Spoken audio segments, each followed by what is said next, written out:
twice sitting in, but 150 sold per appointment. And again, that's pretty solid average. That just goes back to the products, because really what sold you guys more on Cutco? Was it me up here talking, or the actual products performing?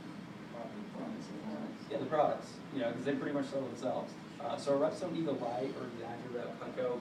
Again, it's rated #1, and the products sell themselves. The presentation, it takes like 45 minutes to an hour going through.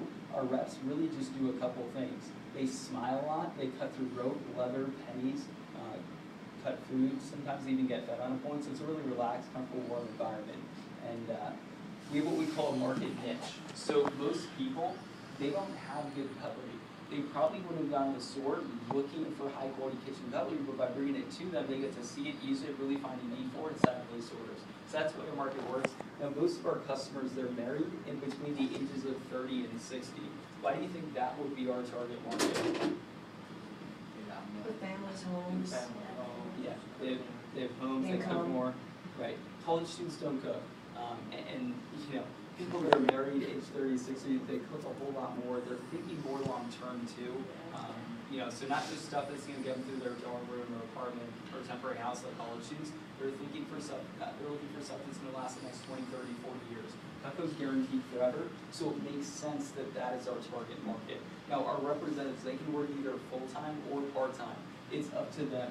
So we have full time representatives. They're typically doing between 20 and 25 appointments per week. And that's why we have quite a few full-time reps that do it full-time as a career. They don't have to work, 40, 50, 60 hours each week. They can literally do 4 or 5 appointments a day, 5 days a week. That's still full-time. Now, they can do more than 25 a week if they want to. Most of our full-time reps don't because they make enough as it is. And then we have part-time representatives. They're typically doing between 6 and 10 appointments per week. The reason it's as low as 6 is because we work with some representatives that are like really, really busy. So like my last semester of school was taking 18 credit hours. I coached basketball at Tempe High School. I was also involved in 2 on-campus organizations. So that's about all I had time for were those 6 appointments each week. Now again, representatives they can work either full-time or part-time. It can fluctuate week to week. So 1 week we recommend work full-time, part-time the next, do 10 appointments 1 week, 6 the next. Basically what our representatives do is they set income goals for themselves on a monthly basis. My job as a manager is just to motivate and encourage our representatives to hit those income goals. So our reps appreciate having the freedom to set their own goals, create their own schedules, while still having the support system in place to ensure that they do well. And we have more of a team atmosphere here. We do a lot of team events. We have a lot of fun. And it's funny because we have representatives on our team where their friends see how much fun they're having a job, the paychecks they're making, and they don't want to work here. So it's kind of how it works. But when representatives are brand new to the job, why do you think they really like starting off their initial appointments with people that they know, like friends, parents, family members, people like that? To get that experience out there. Yeah, get the experience. They're a lot more relaxed, a lot more comfortable. They don't need to worry about messing up. And that's, why all of our representatives start off with what we call those training appointments. Okay, so they started off with friends, family, people like that to get a hang of the presentation as well as the position. And I'll be the first to admit, 5 years ago when I first started the job, I was incredibly shy. Like really, really, really, really, really shy. So they had a whole lot more comfort for me starting off with people that I knew really well. And again, we call those training points. They can do as many or as few as they want to. We don't go knocking on doors or flipping through white pages to get people interested in Cutco. It just would not work too well. But what would you guys say is the most powerful form of advertising? Internet's powerful, but even more powerful than that. Word of mouth, exactly. So it's just like, some people would argue TV or internet, and those aren't powerful means, but think about it this way. A restaurant can have really, really high ratings on TV or the internet, but if your best friend or family member goes to that restaurant and tells you it's horrible, are you going to go? No, because people trust their friends and family more than anything else. And that's why I've been working out word of mouth for the past 60 years. And last year we did about $250 million for business. So obviously it's been working. But how many people would you guys say the average family knows? Like how many people are invited to weddings, anniversaries, different events like those? Yeah, you know a lot of people. And why do you think customers though recommend our representatives to their friends and family? Like what's one reason? They like the product. Yeah, one is because of the product. And because the leaders are interested as well. right, and that's why we look for positive photographs. Because the product's a given. The other reason is because they like themselves. All right. Now, I'm going to use an example on the board just to illustrate word of mouth. So I'm using an example with Jenny. Jenny Urban is one of our top representatives of vision. If you guys ever saw Jenny Urban, that's Jenny Urban. She's really positive, really friendly, like all the time, right? She is always smiling. And she does have hair. She can't try her, but Jenny, she makes like $2,000 a week.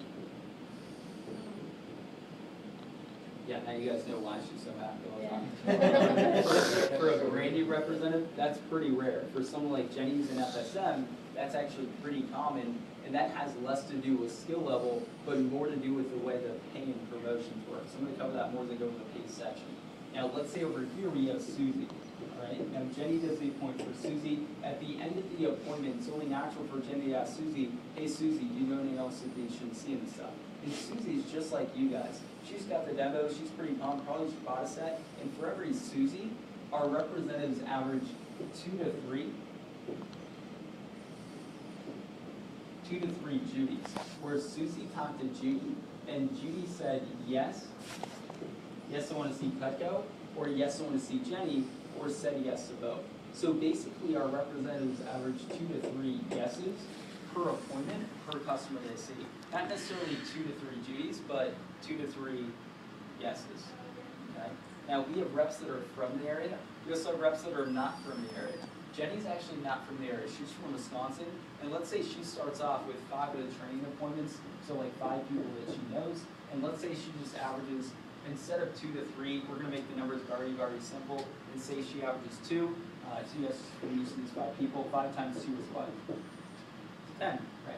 So then she has 10 new people to see, and then 20, and then 40, and then 80, and so forth and so on. So it just grows and grows and grows. It's a self-perpetuating system, and it grows to a point where reps have way too many people to see and not enough time. Now, would you say that's a positive or negative situation? Positive. Definitely. Yeah, because then our representatives consider us qualified customers first. Now, going back to Jenny and Susie, after they just spent an hour cutting up stuff, drinking iced tea, lemonade, like hanging out, having a good time, what would you say the relationship is? Yeah, pretty good, pretty friend relationship. So then Jenny and Judy, they're like friends of friends, friends of family members. Now once Judy said yes to that appointment, from there, who should give Judy a call to set up that appointment? Why should it be Jenny? She's so great. Yeah, she's the rep, but also makes it a lot more comfortable too, because first off for Judy, Judy already knows Jenny through her friend Susie, but also makes it a lot more comfortable for Jenny the rep, because she knows Judy already said yes. So it makes it a lot more comfortable for both people. Plus it allows our representatives to work in their local areas, because many of you guys have heard the phrase birds of a feather flock together.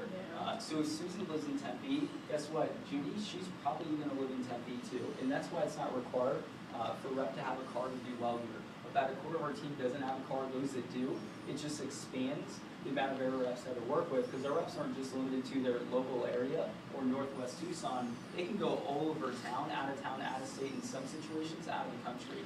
I know David Martinez, he's going to Colorado this weekend, and the cool thing for David, he can take his stuff with him, and he can do appointments out there. One of my favorite trips as a representative was visiting friends and family in Florida, which I got to see them for the first time in 2 years, which was great. I also got to see water for the first time in 2 years being here in Arizona. And on that week-long trip, though, I did about 5 appointments, and that paid for my entire trip. So meals, flight, everything completely paid for, doing 5 appointments. Overall, word of mouth just makes it a whole lot more comfortable. How do you guys generally treat guests or family friends when they're over the house? Definitely, yeah. So they're treated pretty respectfully, and it's the same thing for our reps. They get treated pretty well. They get offered at least a glass of water. A lot of times, like iced tea, lemonade, like over their choice. Sometimes they're even fed meals and desserts. And trust me, as a rep, I had no